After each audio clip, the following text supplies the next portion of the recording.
Buen día, soy el Dr. Alejandro, estamos filosofando y esto es Historia de la Filosofía. A continuación vamos a presentar una síntesis de la filosofía antigua. Lo que haremos será relatar de forma sintética todo lo que hemos visto hasta el momento en nuestra serie sobre Historia de la Filosofía, que comprende lo que Hegel entendió por filosofía antigua. Esto nos ayudará a modo de guía, de síntesis y también para concluir este periodo. Con este objetivo me voy a ayudar de los pasajes de las lecciones de Hegel donde se resume esta etapa de la historia. Te recomiendo que para ver este video antes hayas hecho el recorrido de toda nuestra serie de Historia de la Filosofía, pues haremos una síntesis de todo lo que ya vimos y si no has hecho ese recorrido, quizás su comprensión pueda ser un poco difícil. Te recomiendo que veas la serie documental de Historia de la Filosofía que reúne todo lo que vamos a hablar a continuación. Nos dice Hegel que el primer periodo de la historia de la filosofía es el que versa sobre los griegos. El principio griego es la libertad como la belleza, la reconciliación en la fantasía, el ser reconciliado natural y libre, inmediatamente realizado y que representa por tanto una idea en forma sensible. Pero a través de la filosofía, el pensamiento trata precisamente de huir de lo sensible, pues la filosofía es el desarrollo del pensamiento hasta remontarse a la totalidad, más allá de lo sensible y de la fantasía. Dentro de ella se contiene este proceso de desarrollo simple. En este pasaje, Hegel nos comenta que la filosofía griega es el momento donde el pensamiento se separa de lo fantástico y de lo sensible. Decíamos al comenzar esta serie que la filosofía, entendida como logos, se separa del mito, deja de ser algo puramente sensible y fantástico y busca encontrar las explicaciones por sí misma. A continuación, Hegel va a dividir las diferentes etapas de la filosofía griega. En primer lugar, nos encontramos con lo abstracto bajo una forma natural. Enseguida, con el pensamiento abstracto en su inmediatividad, lo uno y el ser. Son estos pensamientos puros, pero el pensamiento no aparece concebido aún como tal pensamiento. Estos pensamientos solo son para nosotros pensamientos generales, pero a los que les falta todavía la conciencia del pensamiento. Lo que aquí Hegel nos está diciendo es que la filosofía aparece primero como conceptos puramente abstractos. Aparecen como las ideas de los presocráticos, el uno, el ser, y que buscaban dar una explicación a la naturaleza a través de estos pensamientos abstractos. En este sentido, podemos hablar de una primera etapa de la historia de la filosofía griega, que es la etapa de los presocráticos, distinguida por buscar explicaciones que den razón del origen del mundo, el arjé, el principio. Pero estas explicaciones son generales, abstractas, demasiado vacías y todavía no se conciben como algo concreto, algo propio. Notar que para Hegel el comienzo del pensamiento es algo muy abstracto. Y es que pedagógicamente hablando, así es como nosotros también empezamos a aprender. Los niños aprenden conociendo las ideas más generales y abstractas. Los colores primarios, los animales más elementales, el perro, el gato, y conforme pasa el tiempo vamos teniendo un conocimiento más concreto y particular de la realidad. A continuación, Hegel nos habla de una segunda etapa. Esta segunda etapa en el camino la representa Sócrates, con quien el pensamiento aparece como el sí mismo. En este lugar, el sí mismo se refiere a la subjetividad, a una persona concreta que está pensando.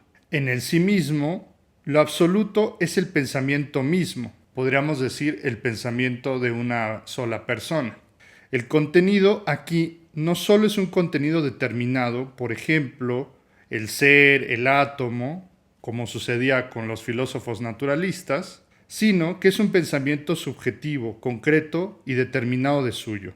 El sí mismo es la forma más simple de lo concreto, pero carece todavía de contenido. Al determinarse, se convierte en algo concreto, como la idea platónica.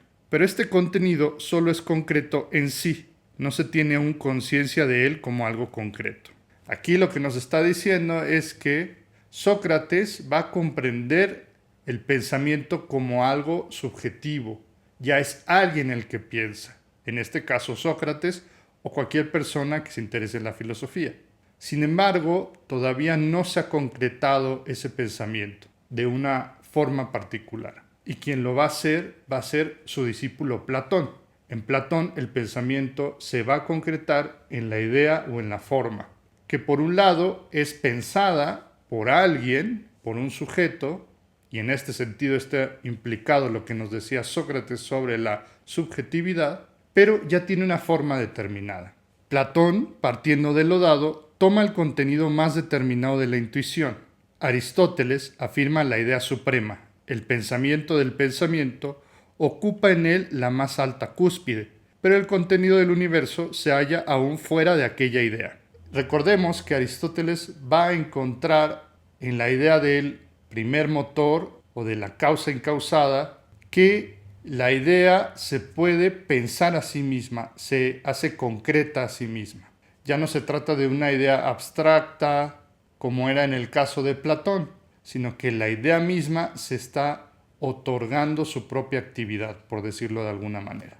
Aquí pasamos a una siguiente etapa de la filosofía antigua.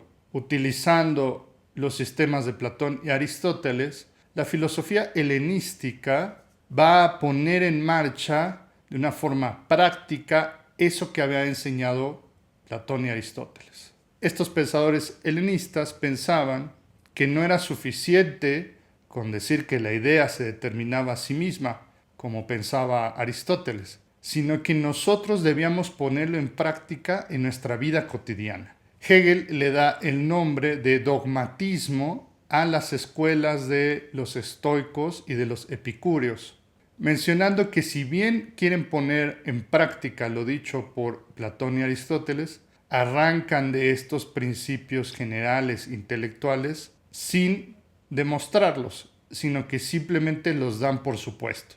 Y por eso Hegel le da el nombre de dogmatismo a estas escuelas. Ahora bien, en la medida en que este algo múltiple y concreto ha de retornar al sí mismo, es decir, al sujeto, como en la última unidad simple de lo concreto, o a la inversa, en la medida en que el principio abstracto ha de cobrar contenido, veíamos surgir los sistemas del dogmatismo. Aquel pensamiento del pensamiento es, en el estoicismo, el principio de todo el universo. Y en esta filosofía nos encontramos con el intento de concebir el universo como pensamiento. El escepticismo destruye, por el contrario, todo contenido, pues es conciencia de sí, pensamiento en su soledad pura, consigo mismo, y por tanto la reflexión sobre aquel comienzo o punto de partida de las premisas. En nuestra serie sobre historia de la filosofía le dedicamos un buen espacio a hablar de escepticismo, ya que toma los principios presentados por Platón y Aristóteles y va a atacar al dogmatismo. Lo que va a pensar el escepticismo es que si el pensamiento es el encargado de dar consistencia y configurar a toda la realidad, entonces este pensamiento también puede poner en cuestionamiento todo. Y realmente no podríamos hablar de una realidad objetiva, sino es el pensamiento el que se encarga de poner en tela de juicio y criticar todo lo que se nos presenta a nuestros sentidos. Sin embargo, el escepticismo se queda encerrado, lo que en filosofía se llama un solipsismo, y no puede dar cuenta de lo que percibimos en la realidad ni de ningún conocimiento en lo absoluto. El esfuerzo por dar cuenta de todo esto será la siguiente etapa de la filosofía antigua y la última, que es la del neoplatonismo, también llamada por Hegel filosofía alejandrina, ya que se desarrolla primordialmente en la ciudad de Alejandría, Egipto. En tercer lugar, lo absoluto cobra conciencia como algo concreto, y hasta ahí llegó la filosofía griega. En efecto, mientras que en el sistema de los estoicos la relación de la diferencia con la unidad solo se daba como deber, como un postulado interior, sin que se produjese la identidad, al llegar a la última fase, a la escuela neoplatónica, nos encontramos ya con lo absoluto en su determinación totalmente concreta. Nos encontramos con la idea como Trinidad, como una trinidad de trinidades, lo que hace que éstas sigan emanando constantemente. Cada esfera es una trinidad de suyo, por donde los momentos abstractos de esta tríada se conciben también, a su vez, como totalidad. Solo se considera como verdad aquello que se manifiesta y se mantiene dentro de ello como lo uno. Los filósofos alejandrinos presentan, por tanto, la totalidad concreta en sí y penetran en el conocimiento de la naturaleza del espíritu, pero no parten de la profundidad de la subjetividad absoluta y de su absoluta ruptura, ni conciben tampoco la libertad absoluta, o si se quiere, la libertad abstracta del yo como el valor infinito del sujeto. En esta sección, Hegel nos habla de cómo la filosofía alejandrina o neoplatónica se va a ubicar ya no en el mundo de la sensibilidad y ni siquiera de una subjetividad particular, de aquello que permite la realidad de lo absoluto. Se trata de la idea de lo uno, desarrollada principalmente por Plotino y Proclo. Esta idea de lo uno se va a considerar como lo más importante y lo más fundamental, y van a colocar el peso del pensamiento del lado de esta sustancia original, cosa que ninguno de los pensadores de la antigüedad habían hecho hasta entonces. Se trata de la separación radical entre el pensamiento y la naturaleza, pues los pensadores griegos todavía encontraban una armonía entre estos dos elementos, mientras que los neoplatónicos más bien van a identificar una ruptura radical entre lo que se piensa y entre lo natural. En otras palabras, entre Dios y lo que emana de Dios. Por eso Hegel nos dice, en la filosofía neoplatónica se consolida, en cierto modo, el mundo del pensamiento, no porque los filósofos neoplatónicos hubiesen concebido también pensamientos al lado de un mundo sensible, sino porque, al llegar a ellos, desaparece este mundo sensible, para ser elevado todo al plano del espíritu, recibiendo todo el nombre de Dios y de su vida en él. Por consiguiente, este punto de vista de los neoplatónicos no es tanto una ocurrencia de la filosofía misma, como una sacudida del espíritu humano, del universo, del espíritu del mundo. La revelación de Dios no es aquí la manifestación de un mundo extraño. Lo que aquí contemplamos de un modo tan seco, tan abstracto, es algo concreto. Se ha dicho, lo que tenemos entre nosotros cuando, en nuestro gabinete, vemos cómo los filósofos disputan y se van a las manos, llegando a tales o a cuales soluciones, no son más que abstracciones, hechas de palabras. Pero esto es falso, completamente falso. No son tales abstracciones, sino hechos del espíritu del mundo, y por tanto del destino. Los filósofos se hallan en esto más cerca del Señor que quienes se alimentan de las migajas del espíritu. Leen y redactan las órdenes del gabinete directamente en el original, y están llamados a participar en su redacción. Los filósofos son los iniciados, que penetran en lo más íntimo del santuario. Los demás persiguen intereses particulares. Este poder, esta riqueza, esta mujer. Aquello para lo que el espíritu del mundo necesita miles y miles de años, lo llevamos nosotros a cabo en muy poco tiempo, puesto que tenemos la ventaja de encontrarnos ante un pasado y de operar en el plano de la abstracción. En este lugar, Hegel nos comenta que el papel de la filosofía es desentrañar los mecanismos íntimos de la realidad y cómo, a través del método filosófico, podemos hacer esto. Sin embargo, esto no lo hacemos en solitario. Debemos de acompañarnos de la historia de la filosofía. Todos hemos nacido en un contexto histórico que es heredero de las aportaciones de los filósofos de la antigüedad, del medioevo y de la época moderna.